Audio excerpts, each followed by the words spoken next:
We confirmed all that. Mr. Patient, as a courtesy, we will file insurance for the treatment that you're scheduling. Your estimated portion, your fee for that's going to be $2,500. Your estimated portion is $1,250. How did you want to handle payment for that?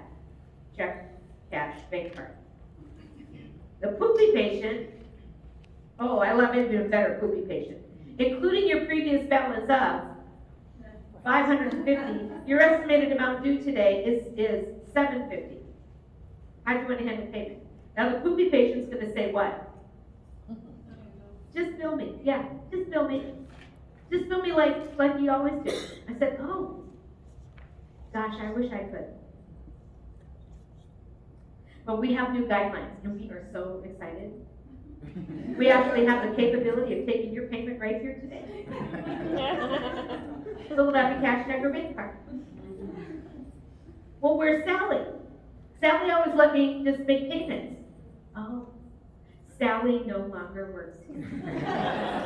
And we miss Sally. She has moved on to another position. So how did you want to handle? I'm going right back to my original question, right? Don't let them beat you up.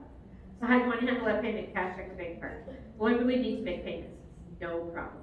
Since your balance is less than 90 days old, we can transfer the entire estimated amount due to the Care Credit financial plan, finance card. I don't want another credit card. Well, fortunately for you, this isn't a credit card. It's patient financing. What questions can I answer for you about that? You can apply, you can download it on your app and apply instantly. Well, I don't want to do that. No problem. Will that be cash, check, or bank card? Now, the poopy patient is going to push the envelope. Nobody told me I was going to have to pay today. I've always made payments. I can't believe you're doing this to me. Where's that doctor? And this is the time when, doctor, you can go hide in your office. We don't want you talking to our patient. Or they can come out and say, Lois is doing what I asked Lois to do today. Oh, bye. I got to go to my office. So you could possibly have known that our guidelines have changed. So as a courtesy, I went ahead and printed out your courtesy walkout statement, and I circled in red the estimated amount that you need to pay. And here's an envelope. I went ahead and put a stamp on it. And if you wouldn't mind, when you get home, pop that payment in the mail. If I haven't heard from you in 5 days, I will personally follow up with a phone call. And just let them know we will hunt you down. We know where you live. But I'm also letting them know we have new guidelines. And I'm giving them a little wiggle room by giving them an envelope. And then, and I've actually said this, so I triple dare you to do this. If you get home and you decide you want to phone in that payment, pay it on a credit card, if you're real careful, you can peel that stamp off and reuse it. That's our gift to you. And I said it. And they paid it. Now, you got to mark your calendar for 5 days from then. Because if you don't follow up, who's the one who loses credibility? You do. You have to make sure you follow through when you're having that kind of scenario. And now you know what our payment guidelines are for next time. For the patients who have insurance, Mr. Patient, your insurance estimate is $1,250. Your estimated portion is $1,250. How do you want to handle payment? The good patients, the non-poopy patients, they're going to whip out their credit card and they're going to pay the bill. The number one reason they don't pay you is because you don't ask. That's why they don't pay. You got to ask. So then I say to them, if for any reason insurance pays less than we've estimated, maybe you've used your maximum or you haven't met your deductible, we'll send you a final statement. And it'll be highlighted in orange at the bottom. Please pay balance your insurance has paid. What questions can we answer for you about that? Usually, when you're that good communicating with your patients, they're going to understand, they're going to be reliable, and they're going to pay their bill. It's that we don't set the precedent. You don't set the precedents, you're the one who loses. The handoff, you know, here we are in the Olympics, and I put that little graphic up there a long time ago, way before the Olympics. But it's truly like the relay race, especially when you want the patients to accept what's in their best interest. The relay race starts with a handoff from the doctor to the clinical team, and then the clinical team to your administrative team. Anybody along the route can drop that baton and lose the patient in the conversation. And your goal has to be never to drop that baton. The clinical team member is going to come up to your administrative team member and say, Lois, Sally had 2 crowns diagnosed today. Sally's ready to schedule. I told her you could answer any questions she had about our flexible financial arrangements. If you have your clinical team say things like that in front of the patient, and a handoff to me makes me much more credible. That makes your coworker the star in the story. And that's what you want. If you want your patient to see everybody working together to get a great result for the patient, the handoff conversation is sacred. In the morning huddle, if I'm new to your practice and we're having a morning huddle, I'm going to say in the morning huddle, these 5 patients have previous balances that they need to pay. So I'd like for them to finalize their appointment with me. They're then going to say to the patient on their journey to see me, we're going to stop and see Lois and she'll get your receipt for you. Well, what does that say to the patient? I'm going to ask you for some money. Receipt? Nobody told me I was going to have to pay today. Yep, you got to pay. If the patient asks you, do you want me to pay today? Take the money. It's a no-brainer. If they actually end up having an estimated amount due, of course. Don't say, no, we'll just bill your insurance and then we'll bill you. I'm like screaming across the desk, no. If there's an estimated amount due, collect that money. If the patient schedules a crown and it's a 2-appointment process, and they say to you, can I make that payment in 2 payments? I'm going to say yes, but I'm going to change that up a bit. Half today at scheduling the appointment, and the remaining portion at the first appointment. Why? Because once you've irreversibly altered the 2 structure of your very important patient, and they don't have the money, they can come back on that second appointment and not have the money to pay. And now you have to deliver the dentistry because you've already changed the structure of the 2. Does that make sense, everybody? Yes. So if they want to make it in 2 payments, no problem. If it's a 2-appointment process, half today when you schedule, which by the way, helps the patient be more reliable because paid for dentistry doesn't fail their appointment. So keep that in mind when you're making firm financial arrangements for your patients. You don't want to be the bank. Let's say the patient doesn't qualify for care credit, right? They don't have good credit. Then install and this is my rare exception to the rule, have an in-office savings plan where they sign a promissory note and they pay X number of dollars for the next 3 months. This is for non-emergency, not get you out of pain type dentistry. Have them pay 3 payments, 3 months. Once they bank the fee, dentistry is delivered. So there's a rare option, a backup plan. Somebody have a question over here? Yeah. So my daughter wants to get into like doing the pre-collection for things, but we have a lot of patients who are not used to that. She has not done that before, and I just want to know what verbiage you have for that. So she has a doctor that she works for that wants to start collecting prior to the patient coming in for that first appointment. She wants a pre-collection. First, to introduce it to the patients, I would introduce it as an option. Okay. Maybe give a 5% courtesy. Okay. And then 6 months down the road, by the time 6 months down the road, patients are used to it and it'll just be the guide. Okay. That's what I would do. And I would say, we have this opportunity for you to pay today to reserve the appointment. We give you a 5% courtesy off your portion if you want to go ahead and take care of it today. And that might be it's enough motivation for patients to think that they're saving some money there. Right. If the patient says, I don't know, can I just make 2 payments? No problem. Ask today and have it next time because there's no courtesy for that. Okay? To permanently reserve this time, since we scheduled you for 3 hours, we require a 50% deposit of your appointment fee. Why? It's a WIFM. To permanently reserve the time. We're not going to reserve it unless we know you're coming. And we know you're coming if you prepay for your appointment. Yeah. And by the way, fancy hotels pre-charge you for a room tonight. Airlines charge you in advance for your seat on the plane. Why don't we charge for that? Right? Doesn't make any sense. So I pulled a lot of that guideline from what the retail and hotel and airline industry is already doing. Right?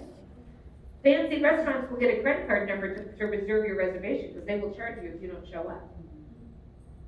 And it happens a lot in Chicago especially. I don't blame them, because the seat that I reserved that I didn't show up for now means another patron couldn't be seated. So it's rude. Frankly, it's just rude. All right. Ask permission to have hard discussions with your patients. Mr. Patient, with your permission, I'd like to share with you our flexible financial arrangements. What questions can we answer for you about your financial responsibility? I don't know. Do you take payments? Absolutely. We have this wonderful partnership with Care Credit that allows you the freedom and flexibility to stretch your payments out several months. What questions can we answer for you about that? And some of it is interest-free. You see, we would offer 6 months or 12 months, no interest, and then we would hop to 60 months for the low interest. Because the processing fee for Care Credit is the same at 6 months as it is for 60 months. Same processing fee. So I would hop to that before I offer any other options. Yes? I have a question about Care Credit. It's such a huge percentage that they take from us, you know?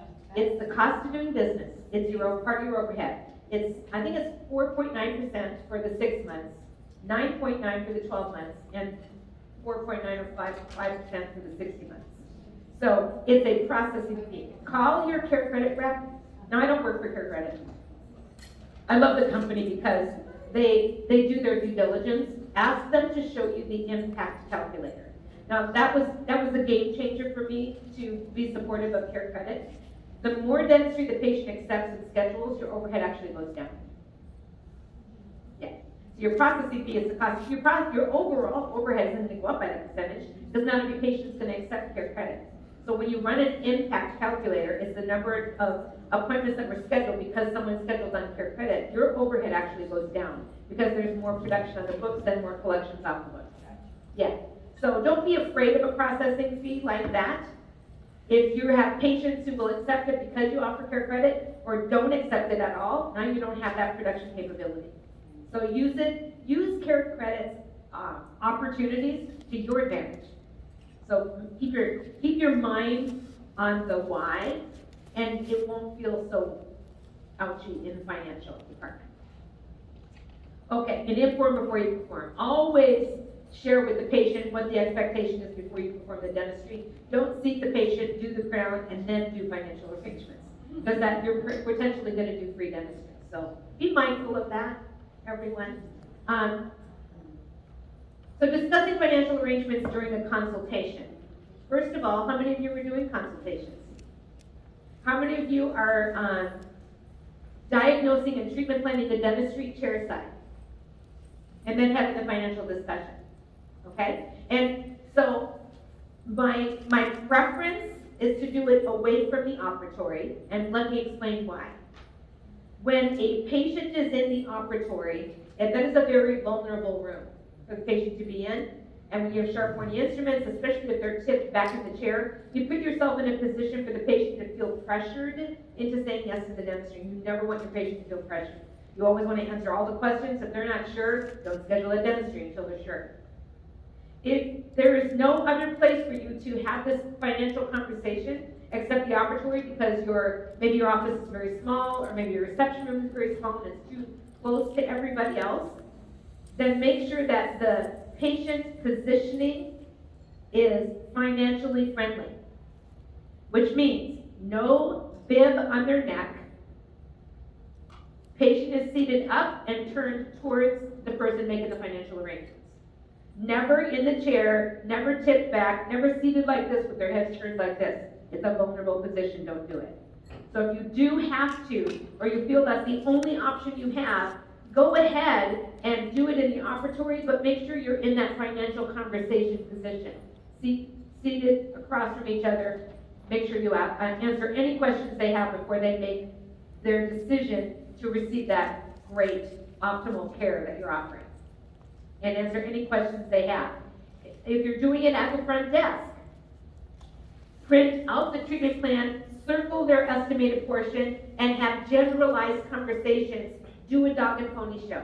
Best place to have the great financial conversation, of course, is in the consult room. Now, I was just in 2 practices back to back. Beautiful consultation room that they're storing supplies in. So you have a consult room here. Yeah, well, we don't use it. Well, why don't you use it? You just built this beautiful state-of-the-art facility that you're using to store supplies in. That's a very expensive to save. It's easy to have the financial discussion in a consult room if you're communicating very thoroughly with each other. I'm bringing the patient up, they've been diagnosed with a Crohn, I'll meet you in the consult room. 30 seconds. So if you have a consult room and you're not using it, find a way to use it. You're going to get further faster. Then use the tools that are at your disposal. Some of you have like videos of the kind of dentistry. Some of you have patient pamphlets. My favorite one is Crames, Krames. It is a really thoroughly listed way to reveal to the patient the kind of care that's been diagnosed for them. My favorite Crames pamphlet is one called the Mouth Owner's Manual. Have you guys seen Crames pamphlets? The Mouth Owner's Manual is amazing because it walks the patient through basically a new patient experience all the way to scaling and reclaiming the teeth. Pretty cool.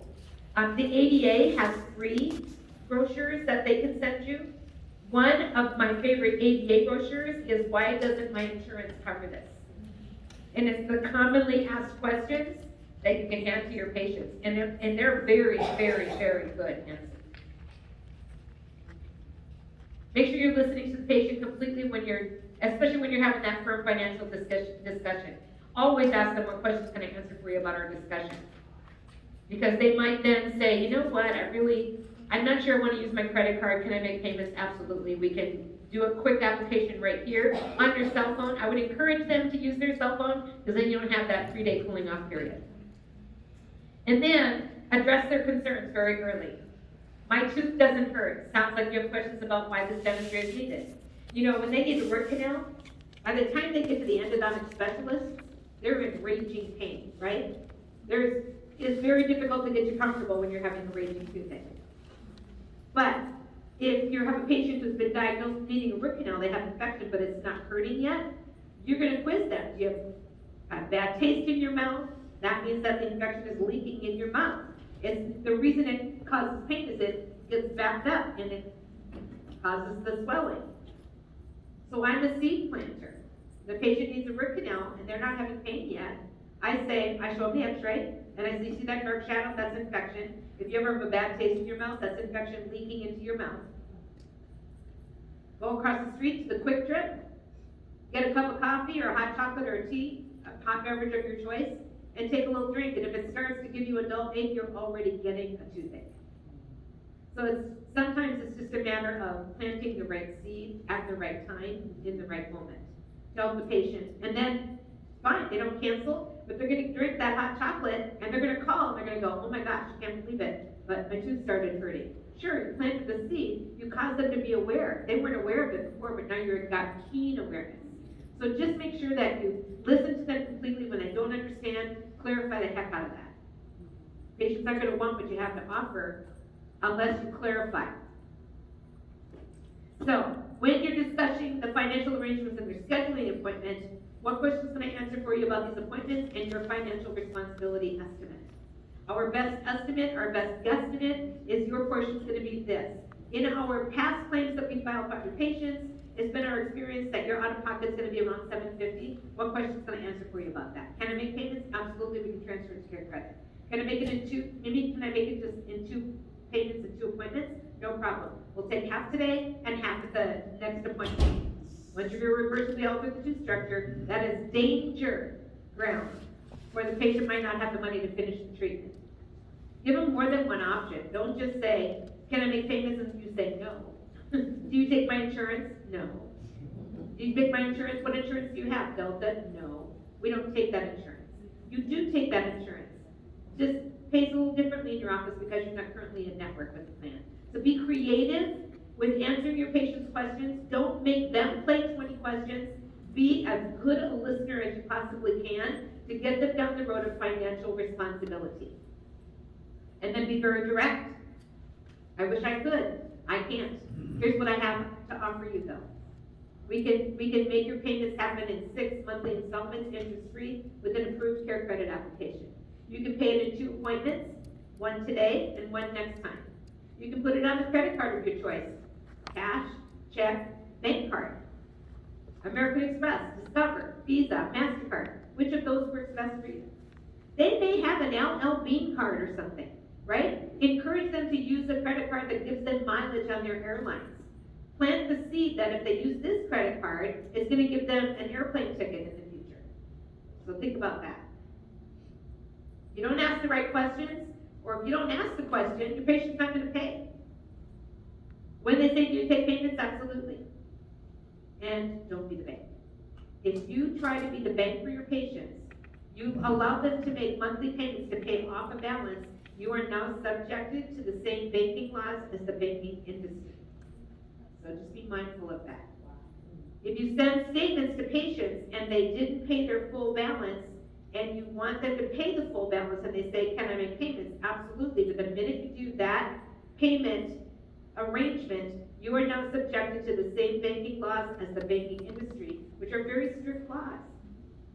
You have to be very, very careful with internal monthly payments. So simple. Ask for payment, be confident, be positive, be matter of fact. If you don't ask, then they won't pay. You don't ask, they won't pay. Then when it comes to sending statements, I have guidelines. What is surprise? I have guidelines. So when you're sending statements, I have 4 statement rule in my guidelines. First statement is a current statement or your insurance payment statement. The second statement is your 30 days past due, please remit balance as a gentle reminder on the statement. The third statement is a 60-day warning letter. Your account is seriously past due, failure to make payment could result in a collection. The fourth and final statement isn't a statement, it's my letter. It's my final notice letter. You're gonna want a copy of that letter, it's a Word document. The final notice letter has a paragraph that says, normally at this time, because you haven't paid your bill, we would have already taken collection action on you, but we love you. And we're gonna help you and encourage you to pay your bill. Please choose one of the options below. And it's a multiple choice letter. I send that letter in a priority envelope with the self-addressed back to the office stamped envelope in it. So I want them to have every success at paying that balance. I want them to pay the balance. I want them to want to pay the balance. What's that movie? I need you to want to do the dishes. Nobody wants to do the dishes, right? Nobody wants to pay their balance. And I'm gonna give them every opportunity to pay that balance in a timely manner. So in the multiple choice, please choose from one of the options below. It says in the paragraph, the first option might say something like, see my payment in full, or please charge my balance to my credit card, please transfer my balance to Care Credit. I'll call soon to make payment arrangements is one of the options, but mark your calendars the minute you get that letter back. If they flag that, mark your calendar for 10 days from the date you get the letter, take collection action, do not call it if they don't respond. One of the options is I don't feel I owe the balance. Well, if they don't feel they owe the balance, I'm gonna call them immediately and find out why. Most often it's because they're gonna tell me my tooth still hurts. Those of you that are really smart about this, on the day that the patient receives this care, this maybe major dental appointment, the dentist should call them that evening and check in to see how they're doing. It's called the TLC call. Then that conversation is documented with quotes. Tooth never felt better. I can't even tell there's a temporary in my mouth. I'm not having any pain. Whatever they say, put in quotes and put it in the treatment record. Then when the patient sends back that comment that says, I don't feel like with the balance, my tooth still hurts. You call them right away and you say, au contraire. We called you day of appointment. You told us your tooth was great and we haven't heard from you in 90 days. What's changed? Let's get you back in. Let's fix your pain and settle this account. There is one option on there that literally, and it's my brat option, it's my secret code. The option says, I don't intend to pay my balance. And the next sentence says, please take collection action on me. So if they only read the first part, I don't intend to pay my balance, and they check it off, and the next statement says, please take collection action on me, they just gave me permission to take immediate collection action on them, which I will absolutely follow through with.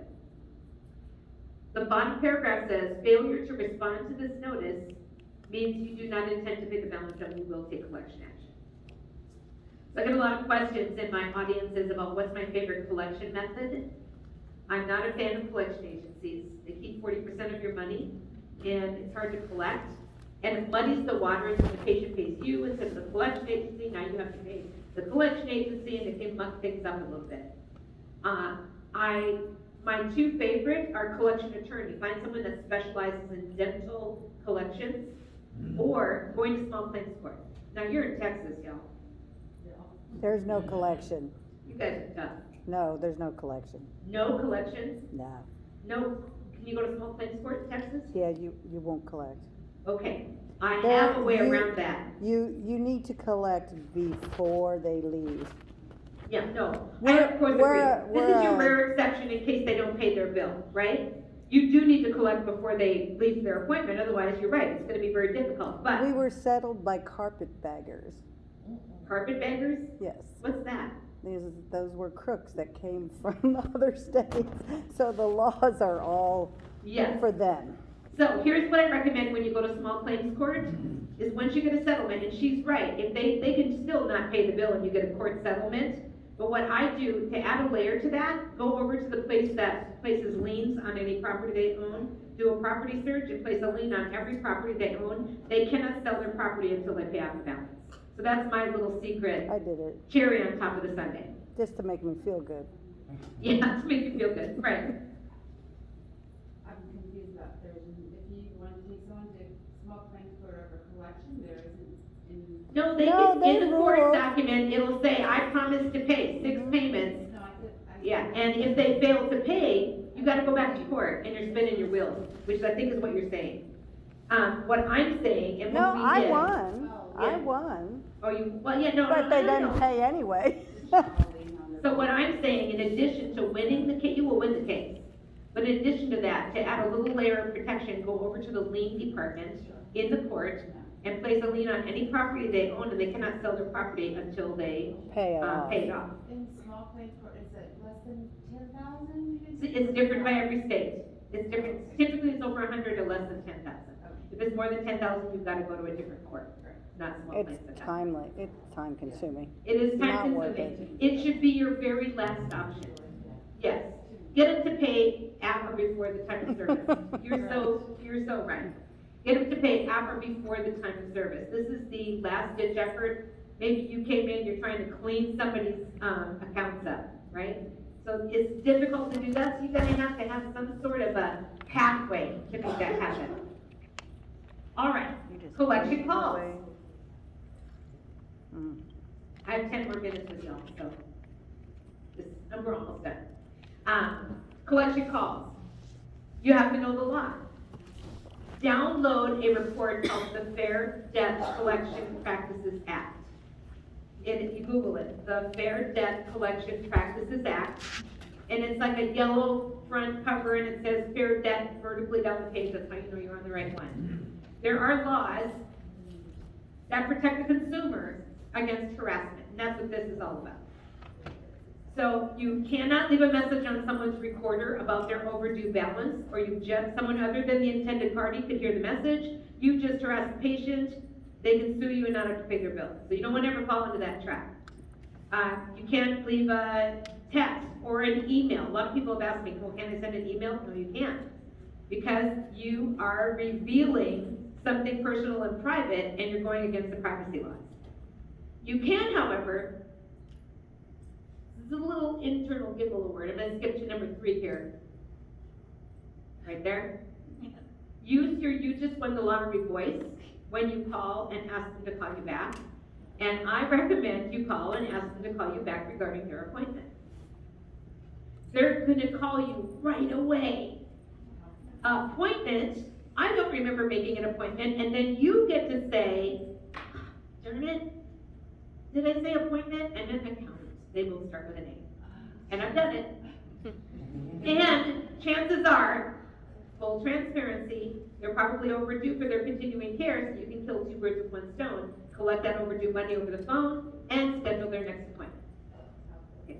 Ask them to call you back regarding their appointment instead of their account. You can say account, but they're not gonna call you because they know they have a past due balance. Nobody's gonna call you if you remind them that they have a past due balance. That's my little funny for the day. When you're calling someone and you're reaching them live and in person, and let's say you're calling their work, I confirm that this is a good time to have a conversation about their overdue balance by reaching them live and in person. If they say no, it really isn't a good time. Tell me what time you get off work. I will hang out and wait for your call. Okay? If they don't follow through and pay the bill, take collection action on them, but I'm trying to give them an opportunity to pay that overdue balance, provided it becomes an overdue balance, which you don't, right? The goal is to collect hour before the time of the appointment. You'll never have to do any of this, but that's not reality for a lot of dental practices. A lot of dental practices have inherited old accounts receivable nightmares. I was one of those. In 2 of the 4 jobs I had, I was hired specifically to clean up their accounts receivables. And that's where I learned a lot of these little techniques. If you're doing things right, you should rarely even have to send a statement. I bet you don't send very many statements. Do we? I don't know. A lot less than we used to do. Yeah. No. You shouldn't have to send very many statements at all. But there's a lot of people who send hundreds of statements because they're cleaning up old accounts receivables. So know the law. It's best to have a live and in-person discussion. And when you have to leave a message, use your "you just won the lottery" voice. Hey, Mr. Smith, this is Lois at Dr. Jones' office. Please call us regarding your appointment. I can't wait to talk to you. Goodbye. Internal giggle. Busted. They're gonna call. Lois, I don't remember making an appointment. Did it again. I meant account. I'm so sorry. It's your account balance. But you're overdue for your continuing care, so let's go ahead and schedule both. Confident, positive, matter of fact. Make sure your verbal and your written communication skills marry very well together. You don't ever want to send mixed messages to your patients. If you mean it, write it and say it the same way. Mean what you say and expect what you expect. That means if you say you're going to follow up with someone, you got to do it. There's a whole bunch in my scheduling course about following up on treatment plans. When you follow up with a patient on a treatment plan, doctor asked me to give you a call regarding your dentistry that was diagnosed recently. Don't say I'm calling to schedule. They don't care, but they do care if the doctor asks you to call. Our hygienist asked me to call you because she's concerned that your continuing care appointment hasn't been scheduled yet. And I'm calling to get you scheduled. These are the next 2 appointments I have available. Which would you prefer? I'm not asking, do they want to? I'm informing them that they need to. If you can remember those things from all the stuff we talked about this morning and this afternoon, you're going to go back to your practice on Monday morning and you're going to have a lot of Lois giggles. And that is my goal.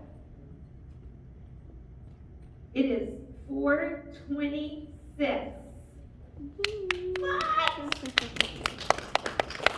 Now, Cynthia is going to give you a fabulous code to complete the course today. Thanks for hanging out with me and not taking